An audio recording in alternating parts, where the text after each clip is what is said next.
नमस्कार दोस्तों, मैं अभय से स्वागत करता हूं आपका अपने YouTube चैनल अभ्यास पाठशाला पर। उम्मीद करता हूं आप अच्छे और स्वस्थ होंगे और अच्छे से अपनी पढ़ाई लिखाई कर रहे होंगे। तो आप बोर्ड, अब जुलाई आ चुका है तो आप जो है अपनी पढ़ाई स्टार्ट कर दीजिए जम के। पता नहीं चलेगा कब जुलाई से मार्च आ जाए और आपके एग्जाम आ जाएंगे। तो इसीलिए आप अपनी पढ़ाई निरंतर रखिए। जितने भी घंटे आप डेली पढ़ते हो वो डेली 3 घंटे, 4 घंटे, 5 घंटे, जितने भी घंटे आप पढ़ते हो वो कंटिन्यूअस रखिए। और आप देखिएगा जब आप अपनी स्टडी कंटिन्यूअस रखते हैं तो आपकी जो पढ़ाई है और आप में जो इम्प्रूवमेंट है और जो आपका कॉन्फिडेंस है कैसे इंक्रीज होता जाता है। तो इस वाली प्लेलिस्ट में हम जो है ऑलरेडी 2 वीडियो अपलोड कर चुके हैं। हम पढ़ रहे हैं principles of inheritance and variations. तो इससे पहली वाली वीडियो में हम ऑलरेडी डिस्कस कर चुके हैं कि जेनेटिक्स क्या होती है, इनहेरिटेंस क्या है, क्या बेसिस हैं, क्या फैक्टर है इनहेरिटेंस के लिए, कौन सा फैक्टर जो रेस्पॉन्सिबल होता है जो कि जीन है, वेरिएशंस क्या होते हैं, गैमीट फॉर्मेशन क्या होता है। हम ये सब बातें जो है ऑलरेडी इससे पहले वाली दोनों वीडियो में डिस्कस कर चुके हैं। तो आइए आज हम पढ़ते हैं मेंडल्स लॉ ऑफ इनहेरिटेंस। तो मेंडल जो थे उन्होंने गार्डन पी पर वर्क किया था, यानी कि ग्रेगर जोहान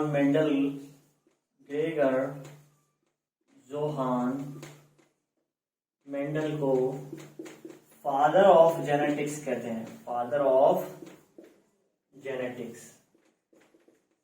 इन्होंने गार्डन पी पर वर्क किया था, वर्क ऑन गार्डन पी, जिसको अपन पाइशम शटाइवम कहते हैं। इस पे इन्होंने करीब 7 इयर्स तक काम किया था, जो कि 1856 से लेकर 1863 तक। इन्होंने जो है बहुत सारे हाइब्रिडाइजेशन एक्सपेरिमेंट परफॉर्म किए थे।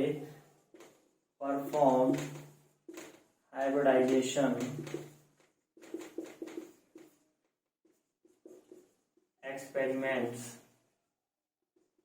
इनके बेसिस पर इन्होंने लॉ दिए थे जिनको हम कहते हैं लॉज ऑफ इनहेरिटेंस।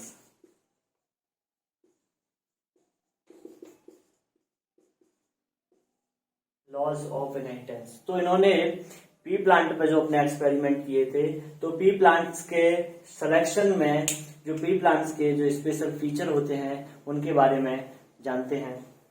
तो जब हम सिलेक्शन ऑफ पी प्लांट की बात करते हैं, selection of P plants, there are many reasons जिसकी वजह से जो पी प्लांट का सिलेक्शन हुआ। जैसे कि इनके पास डिस्टिंक्ट अल्टरनेटिव ट्रेट्स होते हैं, यानी कि क्लियर कॉन्ट्रास्टिंग ट्रेट्स होते हैं। पी प्लांट्स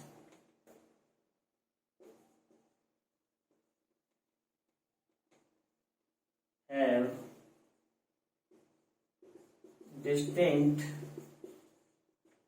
alternative traits, इनको यानी कि क्लियर कॉन्ट्रास्टिंग कैरेक्टर, यानी कि जिनमें हम इजीली डिफ्रेंशिएट करते हैं। जैसे कि अगर प्लांट हाइट है तो उसमें टॉल और ड्वार्फ, अगर फ्लावर कलर है तो वॉयलेट और व्हाइट। तो ये है क्लियर कॉन्ट्रास्टिंग कैरेक्टर जिनको अपन फिनोटिपिकली इजीली आइडेंटिफाई कर सकते हैं, डिस्टिंग्विश कर सकते हैं। इसके अलावा ये जो है produce a lot of seeds in one mating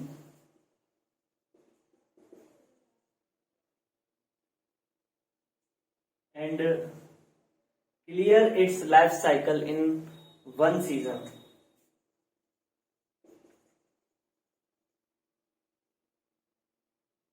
And complete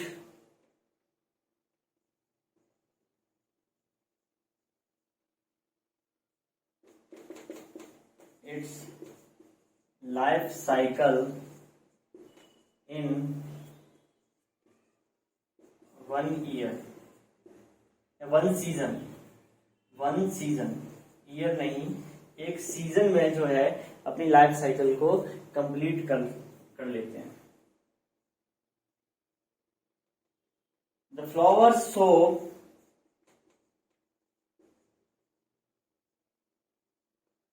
self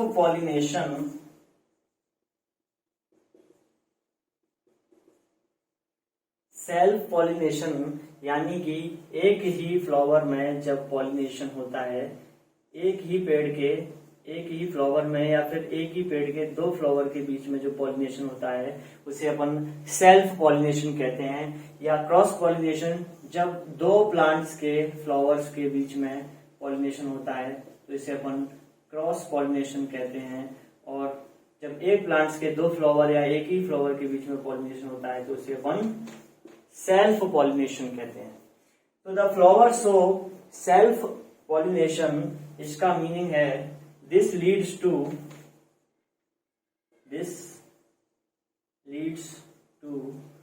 true breeding. यानी कि अगर सपोज ये टॉल प्लांट है, इसका क्रॉस अगर इसी से हो रहा है,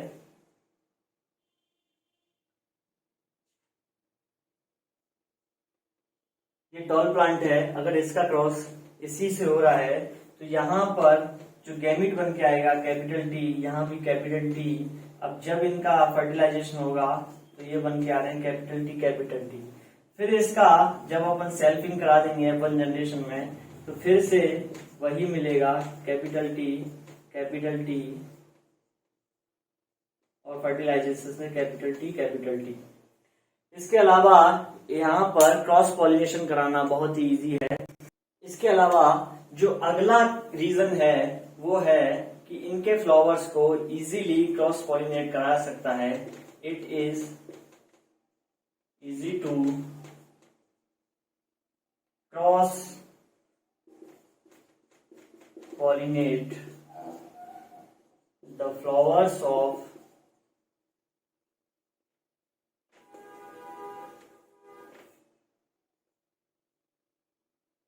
the pea plants। यानी क्रॉस पॉलिनेशन के जरिए हम जो है हाइब्रिडाइजेशन एक्सपेरिमेंट कराते हैं। क्या कराते हैं? Hybridisation experiment. So, Mendel performed artificial pollination या फिर cross pollination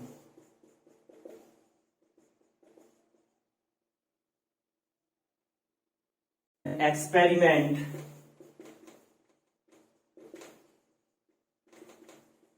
using true breeding pea lines। True breeding pea lines क्या होती हैं? True breeding pea lines is one of that true breeding pea line is one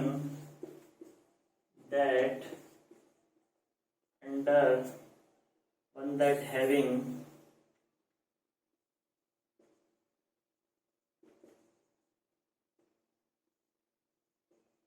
undergone continuous self-pollination which show stable traits of experiments inheritance।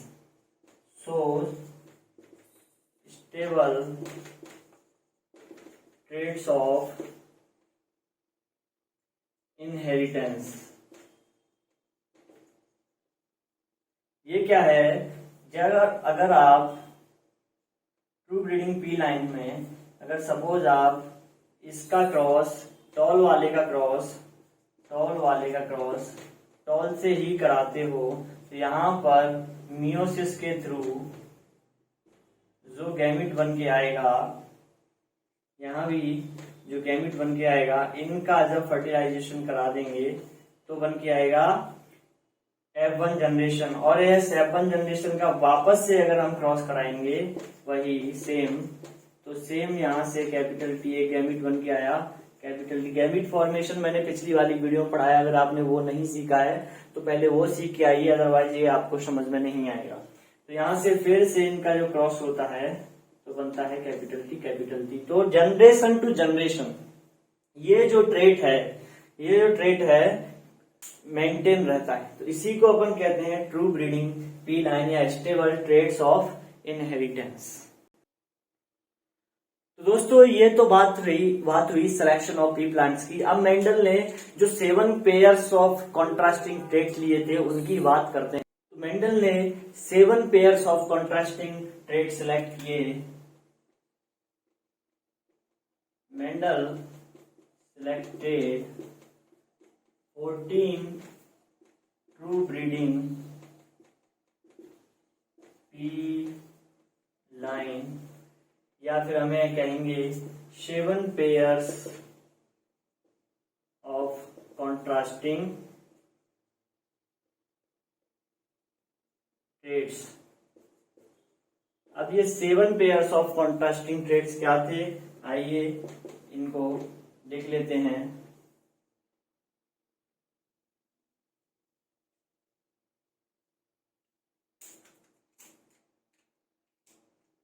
तो यहाँ पे character, यहाँ पे serial number,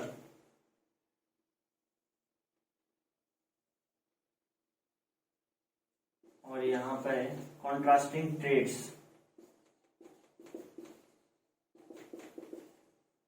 show कर देते हैं। तो जो पहला कैरेक्टर था प्लांट हाइट, जिसमें कॉन्ट्रास्टिंग ट्रेट्स थे आपके टॉल जो कि डोमिनेंट था और ड्वार्फ जो कि रेसेसिव था। वहीं पर दूसरा था फ्लावर कलर जो कि डोमिनेंट था वायलेट और रेसेसिव था व्हाइट। थर्ड जो था फ्लावर पोजीशन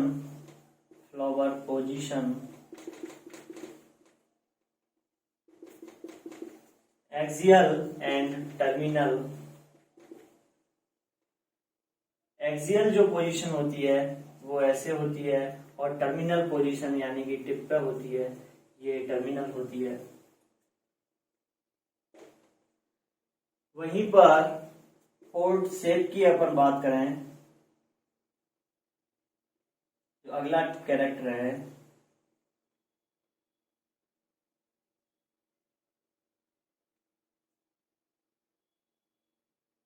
पोर्ट शेप जो है इन्फ्लेटेड यानी फूली हुई, और कॉन्स्ट्रिक्टेड यानी कि सिकुड़ी हुई। अगला जो कैरेक्टर था वो था पोर्ट कलर। पोर्ट कलर जो था वो था येलो और green, and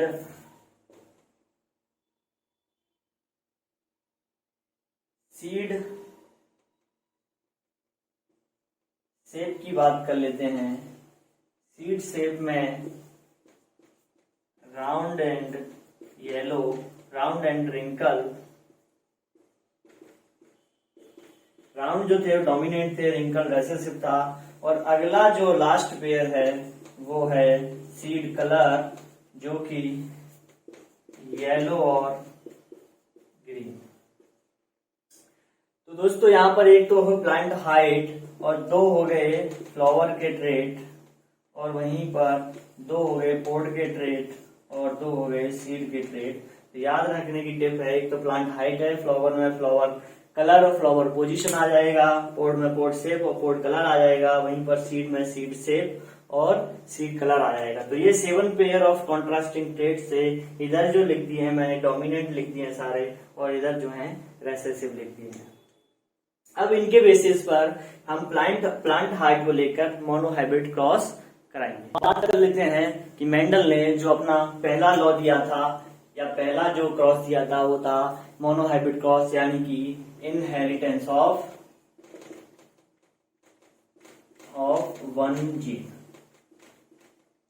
inheritance of one gene की बात करते हैं, यानी कि वन कैरेक्टर की हम स्टडी करते हैं। When we study of one character, one contrasting trait, one contrasting character, when we study of one contrasting character,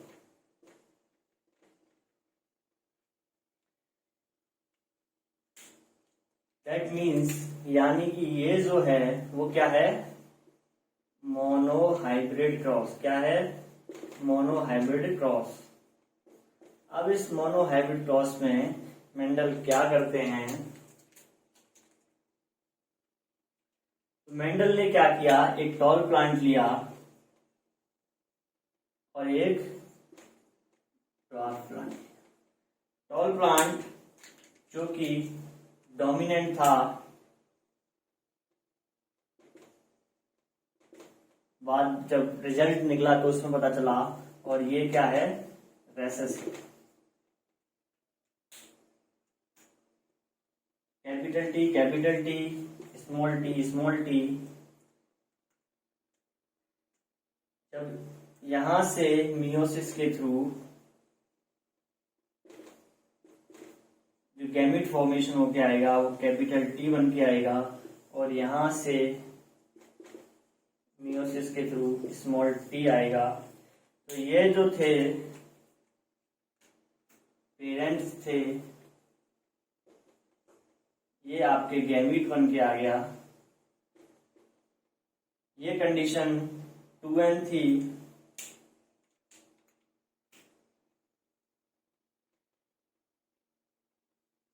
और ये n हो गई, ये भी 2n थी और ये n हो गई। अब इनका जब आगे फर्टिलाइजेशन हो जाएगा, क्रॉस हो जाएगा, यानी गैमीट फर्टिलाइज होके बना लेंगे कैपिटल टी और स्मॉल टी।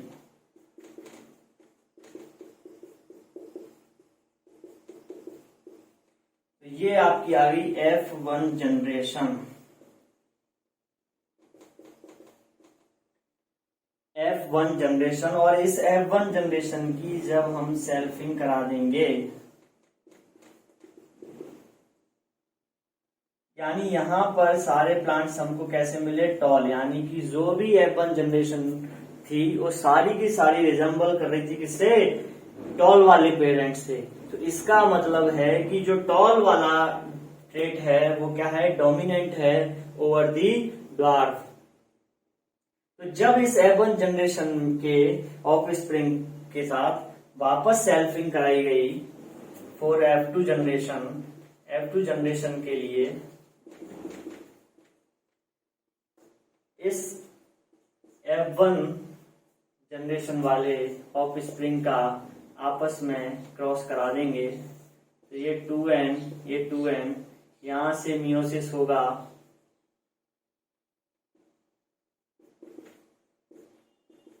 तो बन के आएंगे दो तरह के गैमीट, कैपिटल टी और स्मॉल टी, जो कि गैमीट फॉर्मेशन बताया था कि जब हेट्रोजाइगस पेयर हो, और हेट्रोजाइगस पेयर यहाँ 1 है तो 2 की पावर 1 क्या लगेगा फॉर्मूला, 2 की पावर 1 यानी कि 2। तो यहाँ पर गैमीट जो है कितने टाइप के बन के आएंगे, 2 टाइप के।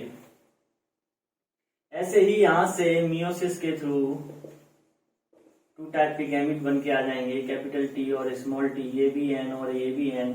अब इनका आपस में जब क्रॉस करा देंगे चेकर बोर्ड मेथड से, पुनेट स्क्वायर से करा देते हैं, आइए।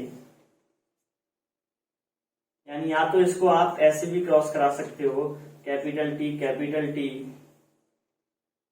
और इसका इससे कैपिटल टी स्मॉल टी, और इसका इससे small T capital T small T, और ये इससे स्मॉल टी।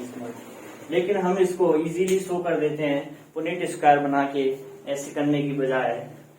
पुनेट स्क्वायर एक ग्राफिकल रिप्रेजेंटेशन होता है जनरेशन को शो करने का, जिसमें हम हॉरिजेंटल रो पर मेल लेते हैं, वर्टिकल रो पर फीमेल लेते हैं। तो यहाँ पर जो मेल था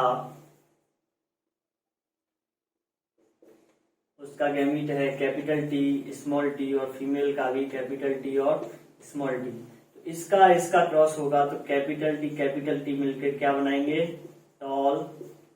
कैपिटल टी स्मॉल टी जो आएगा आपका टॉल, और वहीं पर कैपिटल टी स्मॉल टी जो फिर से आएगा टॉल, और स्मॉल टी जो कि ड्वार्फ आएगा। तो इसका रिजल्ट क्या हो जाएगा, रिजल्ट इधर देख लेते हैं हम।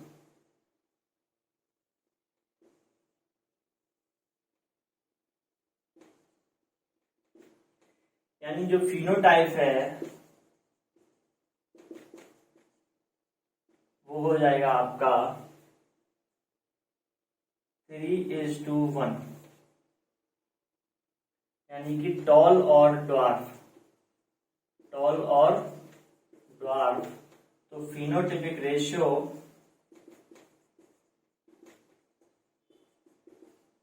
आएगा 3:1। वहीं पर जीनोटाइप आएगा आपका कैपिटल टी स्मॉल टी और स्मॉल टी, यानी जीनोटिपिक रेशियो हो जाएगा 1:2:1। यानी कि यहाँ पर हमको टॉल तो मिले टोटल 3, ड्वार्फ मिले 1। टॉल में से भी दो तरह के थे, प्योर टॉल जो कि 1 ही था कैपिटल टी, एक था इम्प्योर टॉल जो कि 2 थे इम्प्योर टॉल। तो ये तो एक ही मिला था, ये 2 मिले थे। तो यहाँ पर अगर हम प्योर टॉल का परसेंटेज पूछे हैं तो प्योर टॉल जो है, प्योर टॉल 1/4, यानी 4 में से 1 मिला है तो इसका परसेंटेज हो गया 25%। वहीं पर इम्प्योर टॉल की बात कर लेते हैं। इम्प्योर टॉल मिला हमको 2 4 में से, तो ये जो है 50% आया। और वहीं पर ड्वार्फ जो है मिला 4 में से 1, तो ये आपका 25%। तो ये तो मेंडल का मोनोहाइब्रिड क्रॉस रहा, जिसमें मेंडल ने टॉल कैरेक्टर को लिया था, वो प्लांट हाइट को लिया था। प्लांट हाइट कैरेक्टर में 2 कॉन्ट्रास्टिंग ट्रेड्स थे, एक तो था टॉल और एक था ड्वार्फ, जिनके बीच में मेंडल ने क्रॉस कराया और ये जो मेंडल को रिजल्ट मिला। अब जो मेंडल को जो रिजल्ट मिल रहा था, जो जनरेशन आ रही थी, F2 जनरेशन आ रही थी, यानी कि जो F1 जनरेशन आई, वहां पर कौन सा प्लांट प्योर टॉल है, कौन सा प्लांट इम्प्योर टॉल है, ये बताने में दिक्कत आई थी। तो इसके लिए मेंडल ने कराया था टेस्ट क्रॉस। तो आइए टेस्ट क्रॉस को समझते हैं। मेंडल ने जीनोटाइप को, जो डोमिनेंट जीनोटाइप आ रहा था F1 जनरेशन में, उसे जानने के लिए टेस्ट क्रॉस कराया।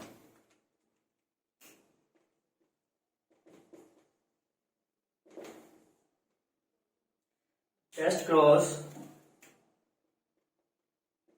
to know the genotype of plant that showing dominant genotype, dominant phenotype, dominant phenotype।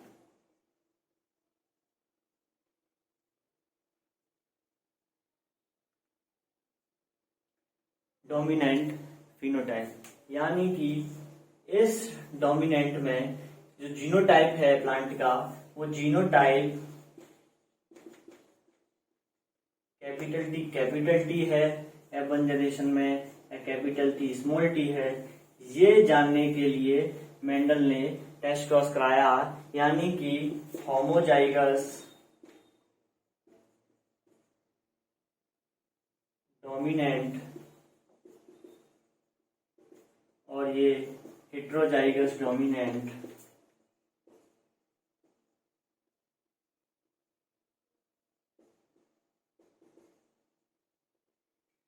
यानी अगर इसका क्रॉस रेसेसिव वाले के साथ होगा, कैपिटल टी वाले का क्रॉस 2n का क्रॉस रेसेसिव के साथ अगर हम करा दें, यहां से मियोसिस के थ्रू बन के आएगा एक गैमीट, और यहां से भी मियोसिस के थ्रू ये वाला गैमीट बन के आएगा।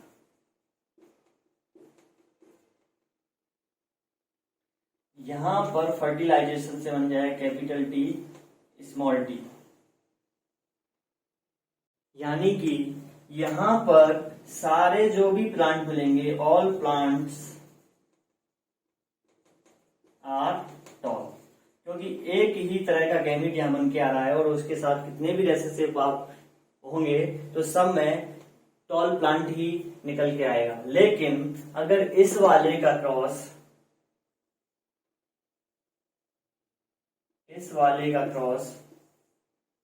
अगर हम ड्वार्फ वाले के साथ कराते हैं, ड्वार्फ प्लांट के साथ कराते हैं, तो यहां पर मियोसिस के थ्रू बन के आया आपका दो तरह के gamete, capital T small t, और यहां पर स्मॉल t ही आया।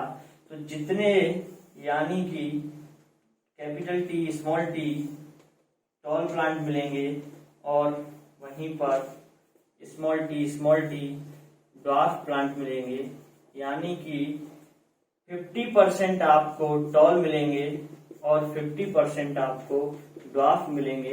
दैट मीन्स जिस प्लांट के साथ हमने क्रॉस कराया है उसको हम इजीली आइडेंटिफाई कर सकते हैं कि अगर हमको 50% टॉल मिल रहे हैं, 50% ड्वार्फ मिल रहे हैं, तो जो प्लांट लिया गया है वो हाइब्रिड हेट्रोजाइगस डोमिनेंट प्लांट है। और अगर सारे के सारे टॉल प्लांट मिल रहे हैं तो जो प्लांट अननोन प्लांट था वो क्या है, होमोजाइगस डोमिनेंट। तो ये मेंडल ने टेस्ट क्रॉस कराया था, यानी कि when cross between homozygous recessive homozygous dominant with homozygous recessive plant, यानी क्रॉस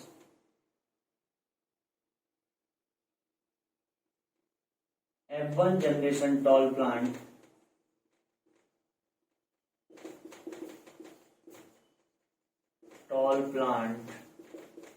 विद